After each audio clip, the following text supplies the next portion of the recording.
405.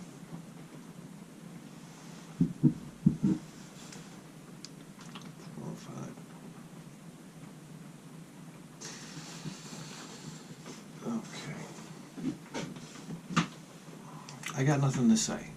It's just 4:05. I was trying to think of something clever to say. You think of something clever at 4:05 in the morning. I'll pass.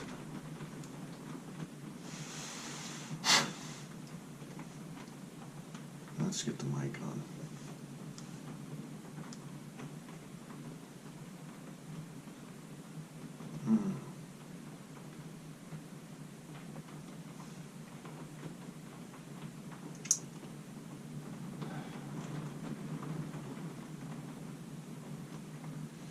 Da da da da. Here we go. Mic check. Mic check.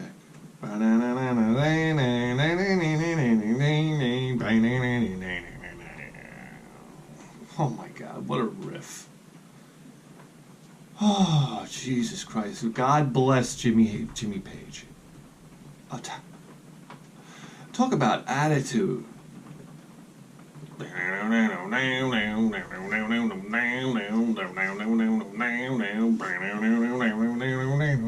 I mean, is anybody going to make music like that again? Is it ever going to happen?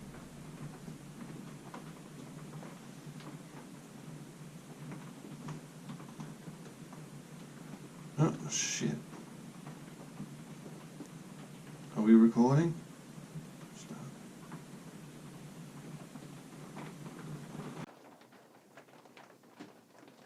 The attitude. Just the attitude. There are certain times in music where you say, like, this song has such attitude. For some reason, Metallica and Justice for All stands out. What was the song? It was like, oh, we, oh, oh, oh, we, oh, yo, da da da da da da, oh, we, oh. And then it was the last, it was the middle, the China Crash. Lars Ulrich on the China Crash. Oh, we, oh, yo, and he throws in the third China Crash, and I just always thought to myself, oh my God, it's such attitude. That's attitude, baby. It doesn't happen that often. It doesn't happen that often. The China Crash is an attitude symbol. You know, I thought the bravest drummer of all time was Eric Clapton. He was either that or the most drunk drummer of all time. I don't know. No, Eric Clapton. What's the song? You Look Wonderful Tonight. When he ends the, I don't know what you call it, the chorus. You look wonderful. And the guy nails the China Crash. I was like, that's fucking attitude, man. I wonder if they were in the studio and the drummer nails the China Crash, and then Eric Clapton was like, this is so laughable, we got to keep it in the song. It's the most tender song you ever heard, and this fucker hits the China Crash? I love it. I remember hearing it at a wedding and thinking to myself, oh baby, here comes the China Crash. I think he does it twice. Just a ballsy attitude move, man. There's a drummer that knows what he's doing. I bet you they laughed in the studio when he first did it.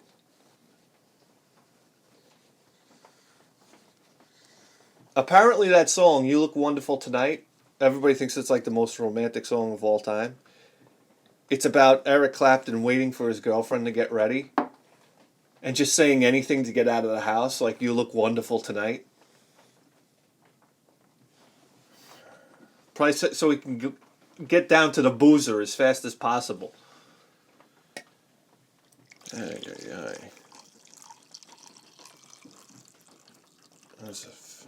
This is not enough coffee. We got a code red, people.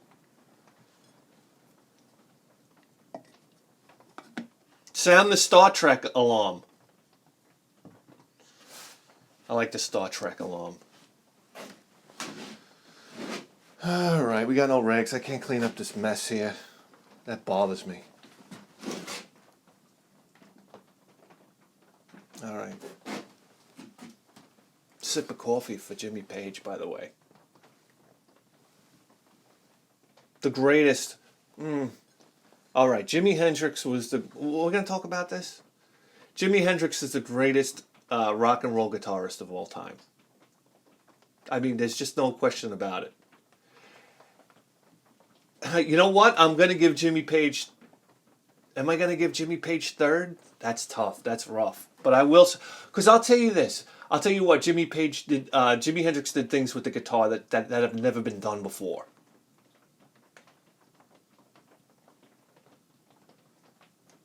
Chuck Berry? I don't know. In my eyes, it's Jimi Hendrix. He just took the guitar into the stratosphere. And then after him, as much as I hate to do it, I got to give it to Eddie Van Halen. It was like Eddie Van Halen took the guitar. It was like, okay, Jimi Hendrix came out, and then everybody did or tried to do what Jimi Hendrix did moving forward, you know? And nobody really innovated the guitar again until Eddie Van Halen. And then Eddie Van Halen just went, I mean,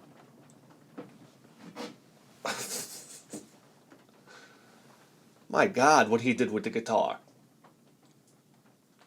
And then, to be honest with you, the guitar was not innovated again. Because, I mean, and then you had hair metal after that, and everybody was doing things that Eddie Van Halen was doing moving forward. And then there was that guy from Rage Against the Machine. He was the next real guitar innovator, where he was making different sounds with the guitar and incorporating them into decent songs. I mean, but I would give it to Jimi Hendrix, then I'd give it to Eddie Van Halen, and then I'd give it to Jimmy Page. Ooh, tough decisions being made on this show, baby. Jimmy Page. He's my favorite guitarist of all time, all right? How about that? Who cares? I don't know. All right.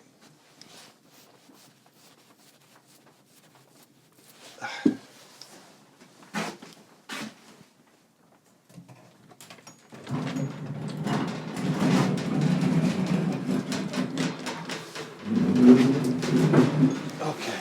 Wow, I actually did a little work myself this time.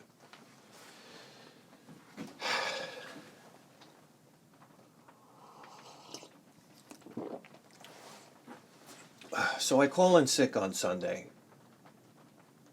I got news for you. I love calling in sick to work. It's like one of the few things that I'm really good at.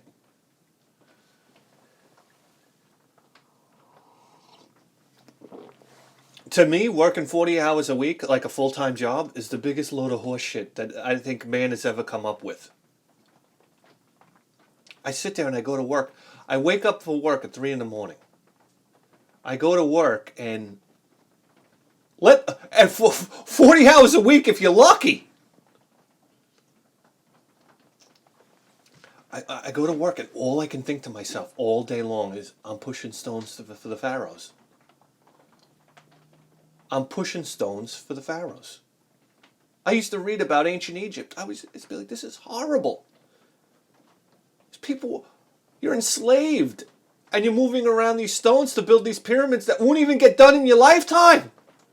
You won't even just be able to see the amazing accomplishment. And here I am. And I'm pushing stones for the pharaohs. But at least back then they knew they were slaves. Oh my God. We're slaves under the guise that we're free. Oh my God. I tell you what. Anyhow, I call in sick to work. It's a beautiful day. I say to the wife, come on, let's go take a ride. She's like, what are you talking about? I'm like, let's go take a ride. Let's get out of this. Let's get out of this coffin for 2 minutes of our life. You know what? You know what our routine is? We wake up. We get on the phone. We have breakfast. We get on the phone. We lay around on the couch on the phone. Eat again. Then ultimately at night, then we're laying on the couch on the phone again. Everybody's on the phone. I said, come on, let's hop in the car and go for a ride. I don't care where we're going. Let's just get out of this coffin. I feel like I'm living in a coffin.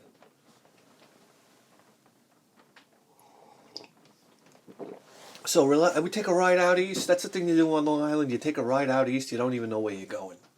You go. So we happen upon a St. Patrick's Day parade. And that was a lot of fun. I tell you what, it was a lot of fun. God bless the Irish people. Honestly. The biggest thrill to me is watching the bagpipes come down the road. I mean, number one, I've never seen a bagpiper in my life that had little calves. Like skinny little legs. Think about that. Every guy that plays the bagpipe, I think it's a requirement they throw a measuring tape around your calves. These guys all have huge calves. I don't even know where they buy these socks that they fit around these calves. And all I can think to myself when I watch these bagpipers, I say to myself, when did it start? Like I picture a young Irish boy like in his room playing his Nintendo DS or whatever. And then Dad busting the door in like, all right, Liam, it's time you learn the bagpipes. I don't know how they talk. And the kid's like, what? The kid's like, huh, what? Especially today, you know? I mean, back in the day, it's like, yeah, I'll play the bagpipes. There's nothing fucking else to do. Your father comes through the door with this goddamn, looks like a plaid vacuum cleaner bag with 5 recorders hanging out of it. I mean, take the most... Guys, we all know the jokes about bagpipes. All right? What's the joke about the bagpipes? What's the difference between bagpipes and onions? Nobody cries when you chop up bagpipes. What's the other one? What's the difference between bagpipes and a trampoline? By the way, did you see the jump cut there? Because I fucked up the joke. Now I gotta tell it again. What's the difference between bagpipes and a trampoline? You take your shoes off to jump on a trampoline. All right. All right.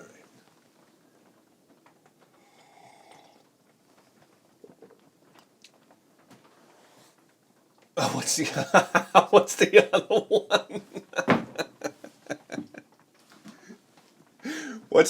What's something you'll never hear somebody say? Can you tell the bagpipe player to move his Porsche? All right. Anyhow, what are we talking about here? Yeah. So the bagpipes. You know, what's the most annoying instrument in the world? The recorder. And somebody made it basically a bag that you squeeze, and it has 5 recorders hanging out of it.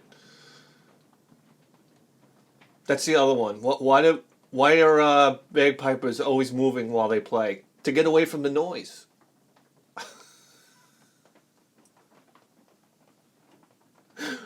Well, how about oh, Jesus Christ.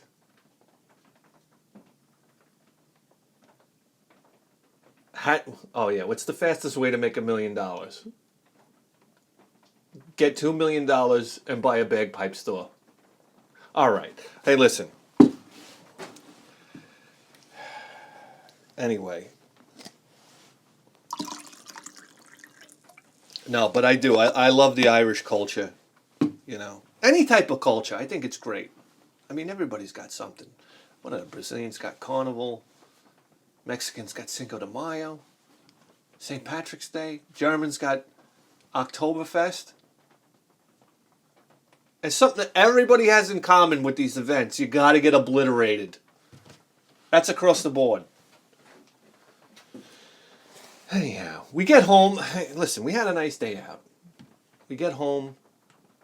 The wife and the kid go for a nap. I hop on the toilet bowl. I get my phone open. I'm cruising Craigslist. And I see this guy. Brand new post. 57. Here we go.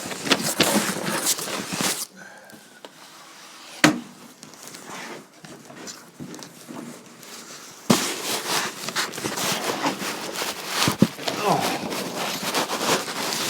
57 Nintendo games.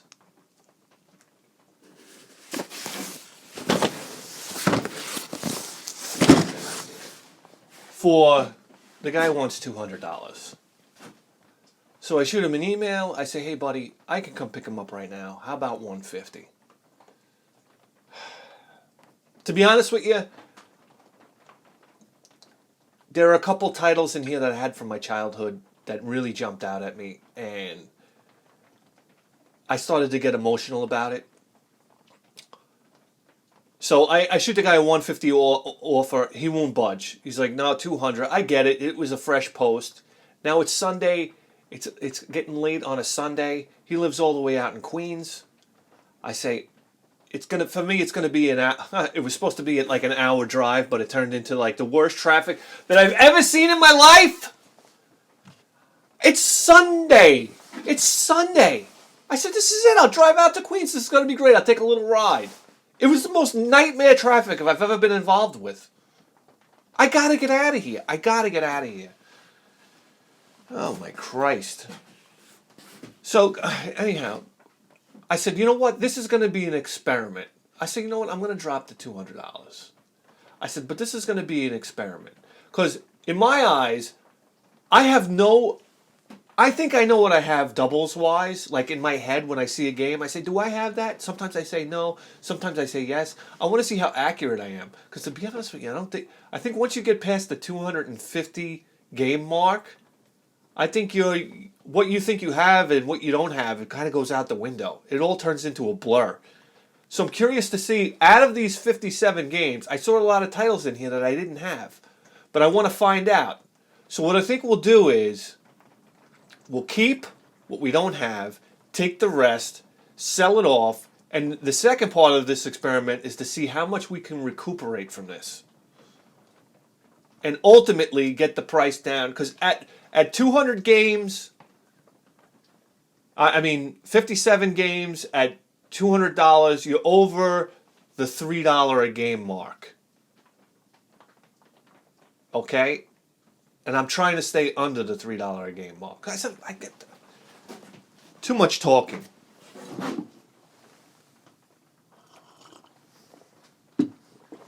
Here we go.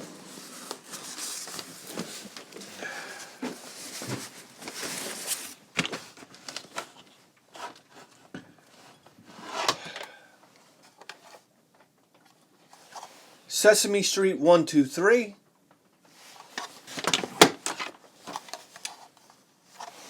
Othello.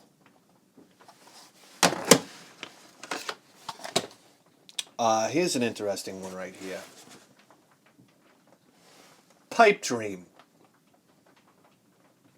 That's a, what was that, a computer? That came out on the computer first? Some type of bulletproof software. Pipe Dream. I remember as a kid being so curious about this game, and then when I found out it was a puzzle game, I was like, bang. Listen, puzzle games when you're a kid, they don't fly, Jack. And don't try to tell me how much you were into, well, Tetris. Tetris is all right. Boy, Tetris did wonders for puzzle games. But even Dr. Mario. I remember going over to my cousin's house. He had Dr. Mario, and I was like, oh, I'm rolling my eyes. I get it now, okay? I was like, I'm not playing this Dr. Mario.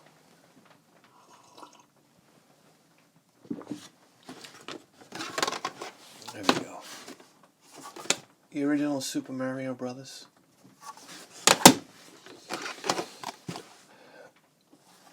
Yoshi.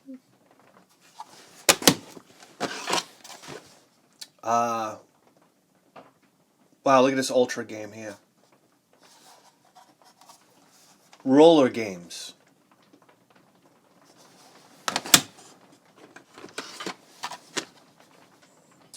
Tato. Sky Shark. Vertical scrolling shooter, if I'm not mistaken.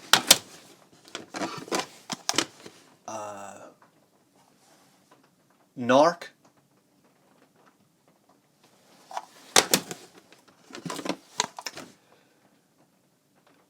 Okay, baby. Hudson Soft, we all know about this one, right? Mylon's Secret Castle. Boy, the more I see these games, the more I'm thinking to myself, I have that one. I have that one. All right, here we go. Monopoly.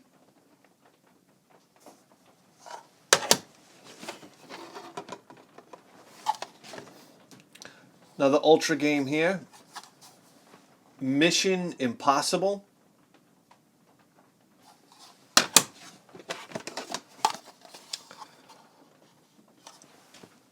Winter Games.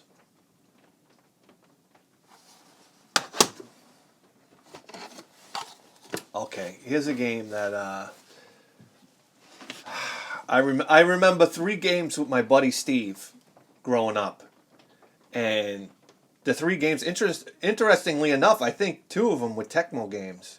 Rygar, was Rygar a Tecmo game? Solomon's Key.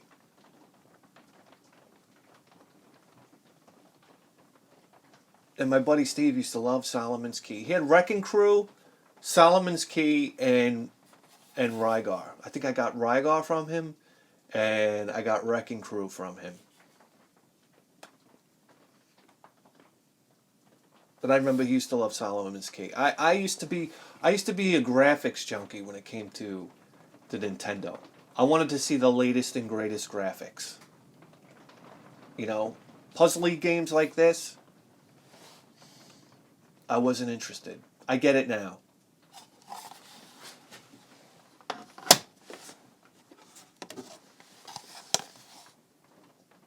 Oh wow, look at this. Another Ultra game here. Look at this.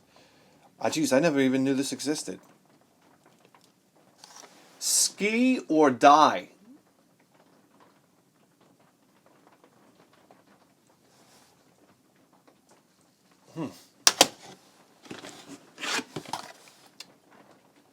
What is this? Sesame Street again. This time by High Tech Expressions. ABC and 123. Right. Listen, we gotta have them all. Here's a classic right here. I always talk about this game. I love this game. Trade West. Hunt for the Golden Warship. Conquer 12 alien worlds. Yeah, alien worlds, but there are a bunch of boards for each world. Man, this game is deep. Solar Jetman.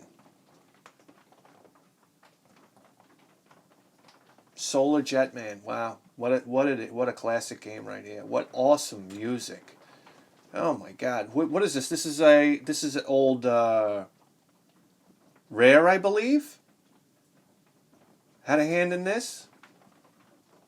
Solar Jetman, beautifully done game. Sunsoft. Wow, I never knew this was a Sunsoft game. Spy Hunter.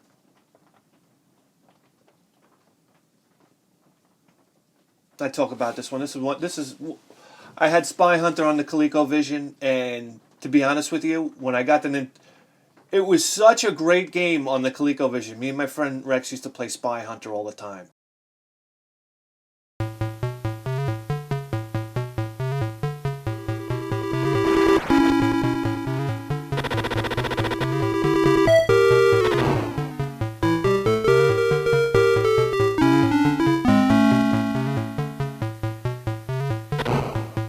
It had the music. Dun, dun,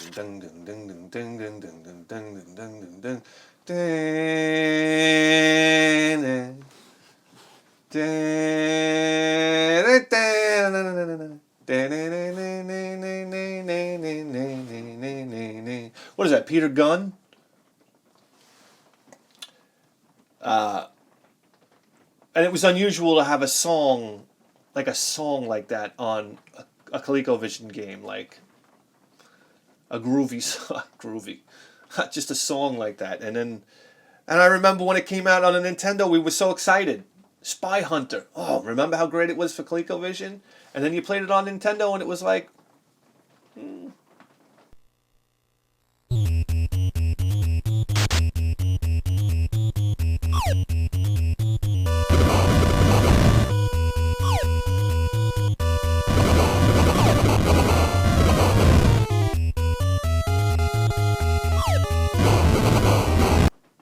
was okay. Nothing special.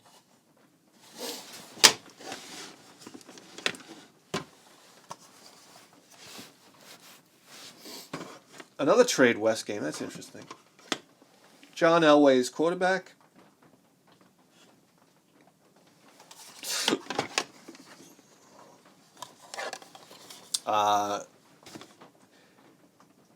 Here's a halfway decent shooter right here. Mag Max. FCI game.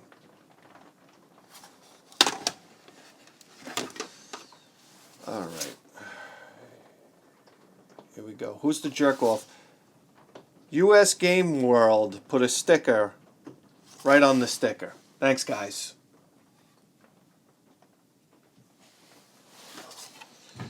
Here we go. It's Kung Fu Heroes Culture Brain game. Check that out. Kung Fu Heroes.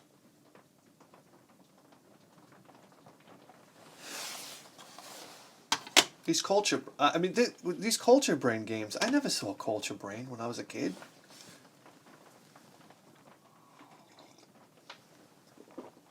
You want to know? You want to know how powerful the game developers were back in the day? As a kid now, when I think about like what stuck out in my head as far as game developers, Konami. That was it. I knew if it was a Konami game, we're in business. I'm trying to think if anybody else had that kind of clout back then.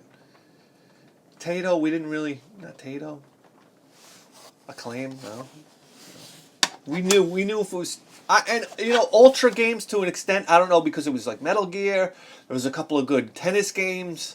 Ultra, what do we get excited for Ultra? Teenage Mutant Ninja Turtles? Ultra had a little clout. Oh, Capcom.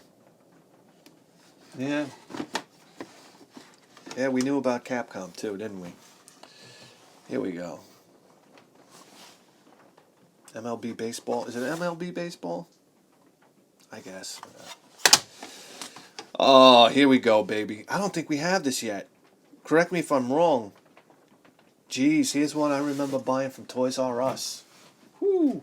When Toys R Us used to have the flip up, they'd have the plastic displays, like these plastic inserts hanging up, and so you could see the front of the box art, and then you could flip it up, and you could see the what the back of the box would have looked like. I guess it was an easy way for them to display them, and you didn't have to worry about people stealing. But I remember buying Marble Madness full price on my birthday. And I wasn't disappointed at all. I loved Marble Madness. To me, it was like, why did I buy Marble Madness? I think it was because it was like a 3D graphics on the back. Like I said, I was very into graphics and seeing graphics move forward. You know, what were some exciting games graphically up for the NES? I had Teenage Mutant Ninja Turtles. Was exciting graphically. I always liked Metal Gear. Metal Gear was an early Nintendo release. It had what I thought was sophisticated graphics. But Marble Madness, this is 3D. Oh God, did we crave 3D? We craved it. This was an isometric view.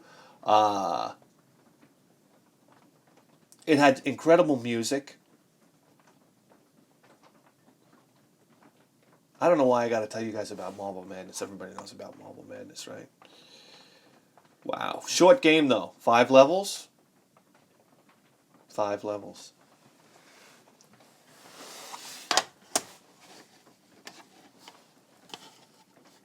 I still remember the sound of the marble going over the edge. It was like, ah, ah. All right. Here we go. Data East. Karate Champ.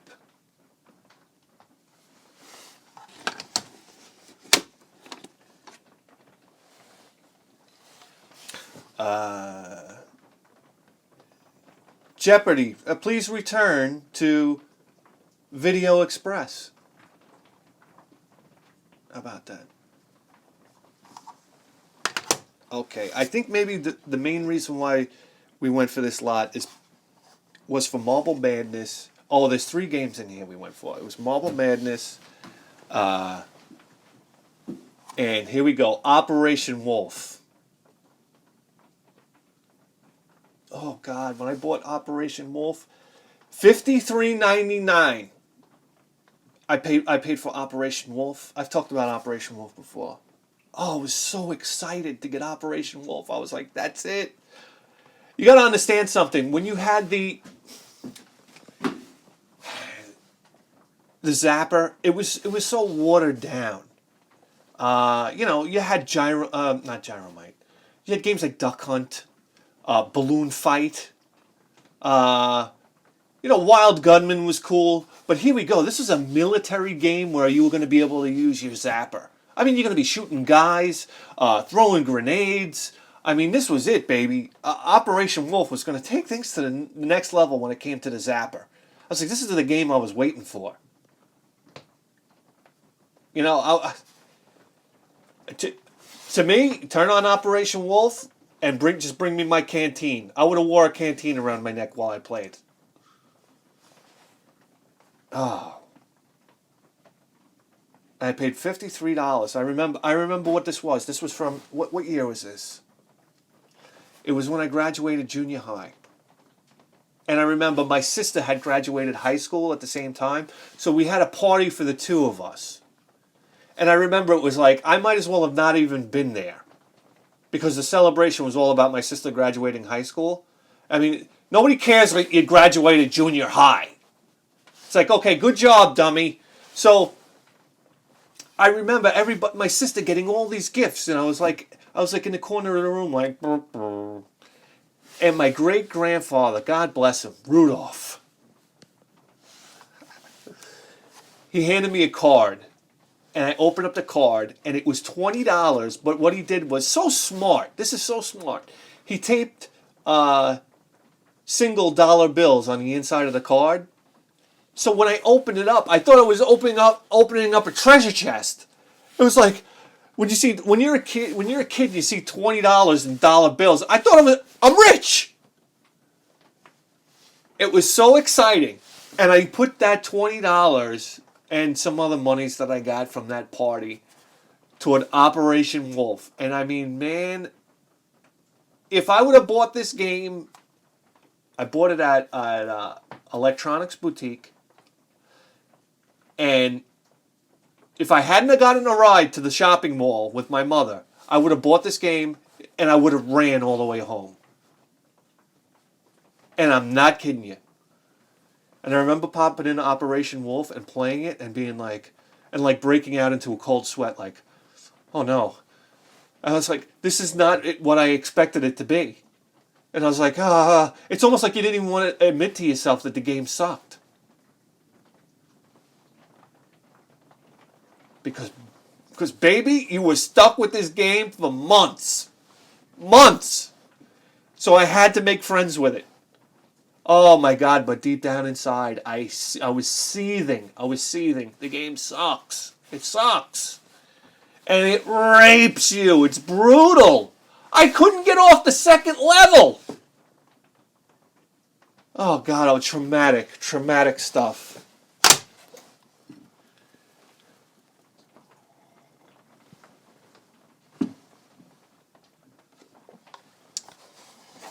Okay. Wheel of Fortune. Oh, label vari. Oh no, this is Junior Edition. Wheel of Fortune. I don't think we have Junior Edition, so very exciting stuff. And ooh, here we go. You know, I spent the whole show talking about monster trucks, and I didn't talk about Bigfoot for the NES. How about that? Oh yeah, I talk about probably Operation Wolf being the closest that I bought a game day one as far as a Nintendo game is concerned. It might be Bigfoot. I might have actually bought this day one, or a couple of days after it came out. Oh yeah, I wanted this game more than anything, and it's an okay game. It's an okay game. I loved it. I loved it because first it's an overhead, almost like I think a bump and jump for some reason. I don't know why. It's an overhead. You're racing another truck, and you're trying to grab like power ups, and you're both racing to the finish line, and you're trying to beat the other guy. You can get like a saw blade and cut the guy. Uh, you can get nitro boosters. It's a decent game. But then, when you win the race, it goes into a side scroller where you do a tractor pull, you could do a mud bog, and I remember you had to shift the gears and whatnot, and that was the exciting part. And the graphics, the sprites blew up a little bit, and there was a hill climb. That's another thing. Listen, I don't want to get back to monster trucks, but that was another thing about monster trucks back in the day. They used to do tractor pulling, they used to do mud bogging. They weren't one-trick ponies where they just come out and jump over ramps and whatnot. They did hill climbs. What else? That's it. No, monster trucks did a lot more. Sometimes the monster trucks would race. They'd start out on the pull sled. Then somebody would run up and detach them. Then they'd go over the cars. And sometimes they'd go through a mud bog.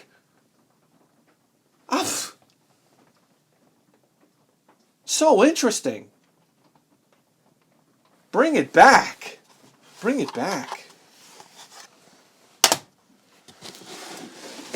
All right. Box number one. Okay. Here we go. Vegas Dreams.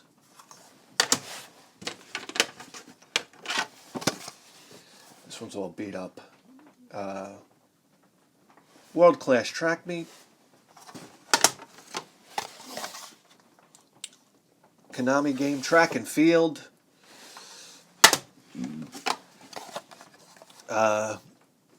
Super Glove Ball.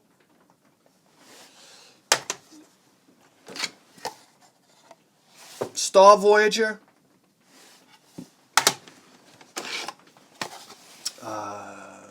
Super Spike V-Ball.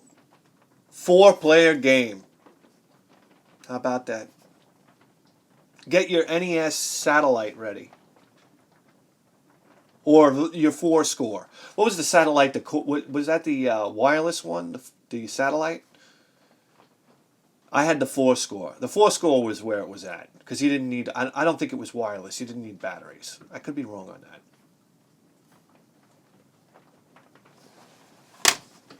Plug in your 4-score and play Super Off. I used to play Super Off-Road and Swords and Serpents. I was so excited. I plugged in my 4-score, and I had Swords and Serpents. And who came over? Phil. And we basically played it 2-player through the 4-score. Yeah. Nice job. Here we go. Try to drum up 4 meathead friends to sit there and play a 4-player RPG. It's impossible. Here we go. Mario Andretti World Cup GP. Wow, Mario Andretti must have been some kind of goddamn race car driver. What did he drive? Formula One? Okay, here in America, nobody knows about Formula One. It's a shame, but we don't. But for some reason, I always knew who Michael Andretti. No. We knew who Mario Andretti was. Not Michael. What is that? His son? Huh. That was the joke. Anytime somebody was going fast in anything, I don't know, riding their bike fast or doing something fast. Hey, Mario Andretti, slow down. This has become the game that I run across the most. And I would have never guessed this because I don't know what the hell this game is. I think more than Super Mario Brothers, we find this game. No shortage of Wrath of the Black Manta laying around. This might be our 5th copy. I never even played it. Not hard to find Pinbot either, huh? Okay, wow, here we go here. This is Rescue the Embassy Mission. Never played this game, but I believe some of the music was done by Tim Follin. And I know I've heard the music in this game before because I listened to all of his stuff.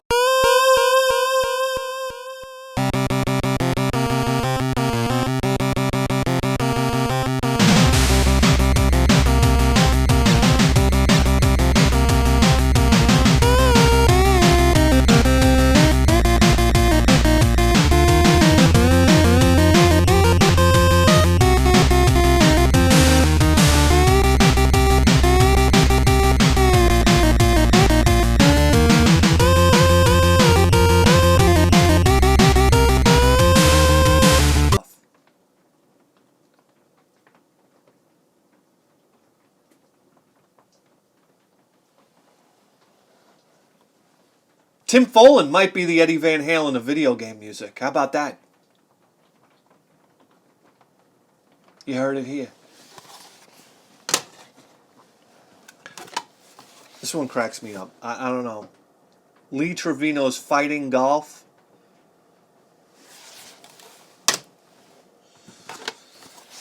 Legend of Cage.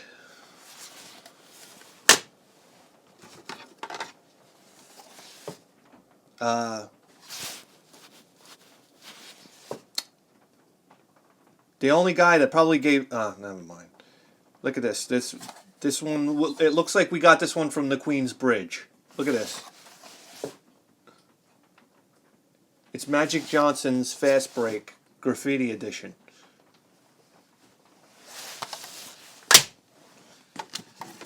Here we are. What is this? Oh, Tecmo game. I was going to say something about Tecmo, man. You know, you buy it, you get a Sunsoft game, you get a Konami game, you get a Capcom game. It's safe to say you're going to get a good game. I've never played this game, but it's a Tecmo game, and let me tell you something. Tecmo, they do all right. Star Force. I'm going to venture to say that's a good game. Just based off the developer. Here we go. Here's another snoozer. I don't know. Time Lord.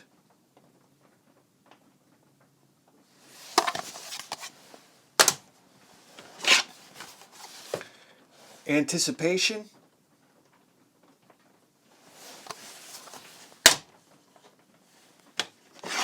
Oh, here's a big deal, right? Here's a real big... High-Tech Expressions. I didn't know they did this game. The Hunt for Red October.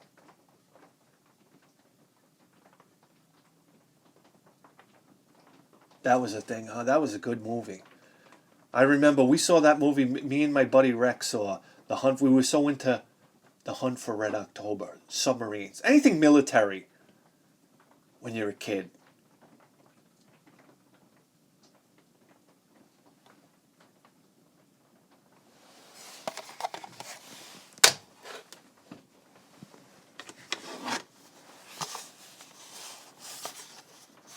Here we go. Konami. The Goonies 2.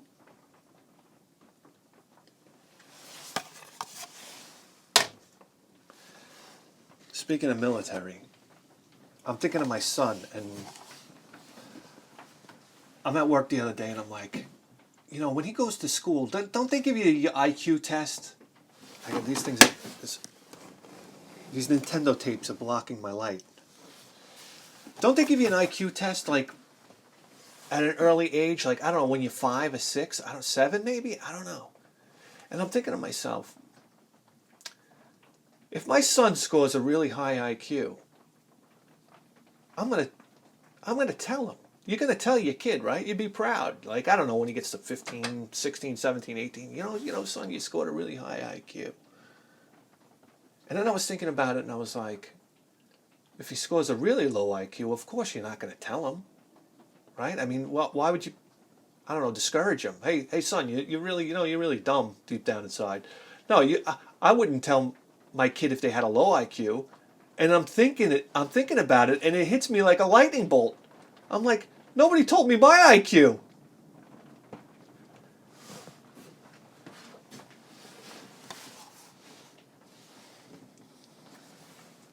Bayou Billy?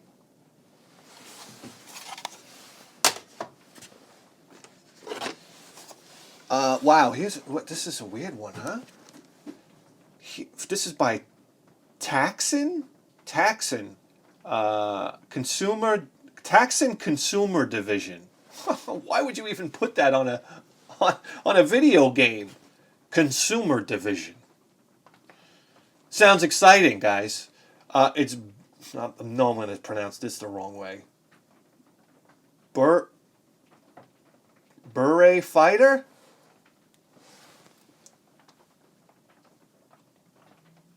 How interesting. Beret Fighter. Includes password feature, 3 levels of difficulty, and multiple endings. How about that? From Taxon's Consumer Division.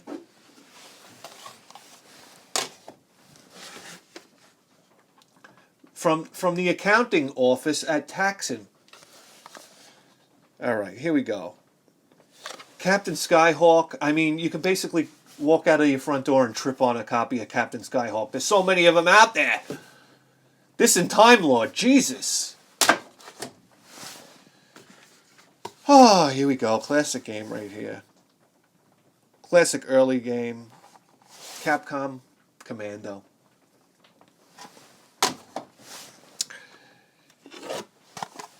Another early game here.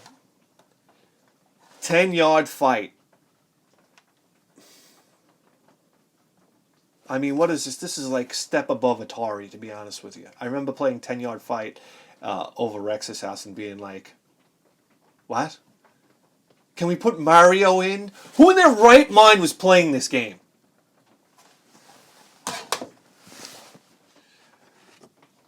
Oh, here we go. Battle Tank. Not a good game. Again, it was an attempt at a kind of like 3D graphics. I remember playing this at my cousin's house just to pass the time. And just really getting into it, pretending like I was in a tank. That was always a big deal for me. A tank. Tanks have always intrigued me. I'm in a battle tank. So I tried to make the most of this game while I was over there. Absolute entertainment. Battle tank. Here we go. Golf.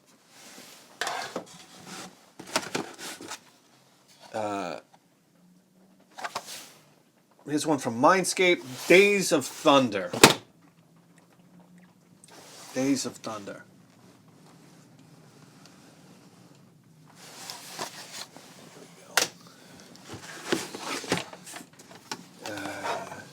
Another Ultra game here.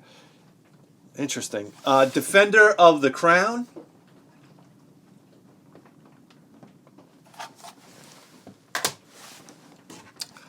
And Top Gun. Okay, guys. So, here we go. Ooh.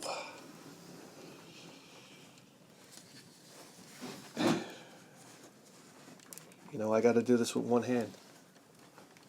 Oh, Christ.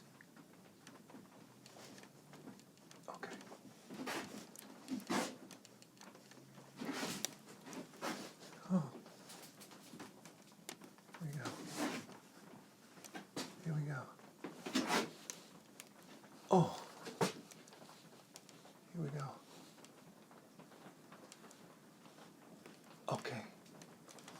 Still got it, baby. Still got it, baby! Oh! Okay. Here you go, guys. 57 Nintendo games. Coming at you. You know, not the most exciting a lot of games. Okay.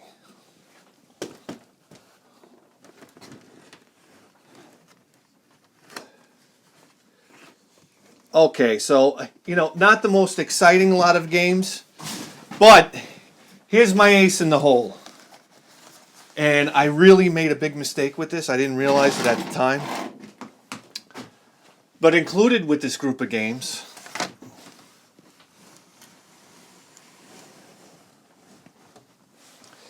was a box copy of Rainbow Islands Bubble Bobble 2. Now, I was thinking to myself, oh boy, this is great. So basically, I was thinking this will offset the cost a bit of the $200 for the games. And and I get home and I realize I'm looking at the box and I'm like, this isn't this is the PAL edition. And by the way, the box is fucking beat up. The box is shot, to be honest with you. The box is all fucked up. But here we go. The game's in nice shape. There we go. So this is the PAL version. So I'm like, in a way, I'm kind of happy about it because we can sell it.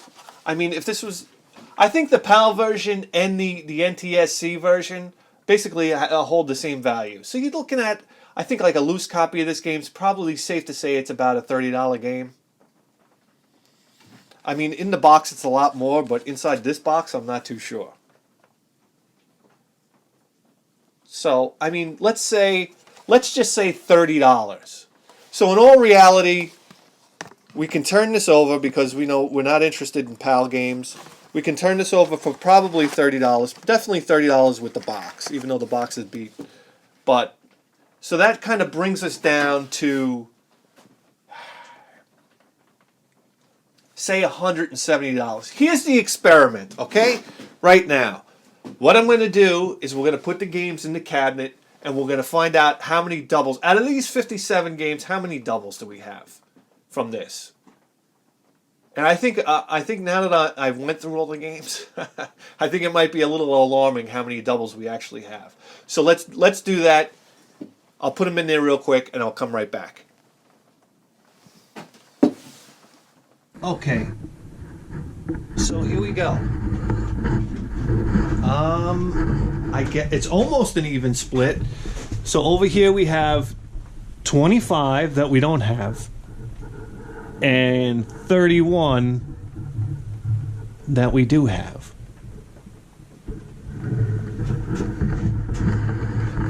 So the idea, I'm surprised at some of the games that we didn't have. So the idea here is we're going to sell off those doubles. We're going to sell off Rainbow Island. We'll see how much we get from that, and then we'll subtract that from the grand total and find out how much we paid for each game to see if we actually got a deal out of this. Anyways, I'm BitHead 1000. You just tuned into the greatest video game program in the history of human civilization. And you better believe that. With a 4K face!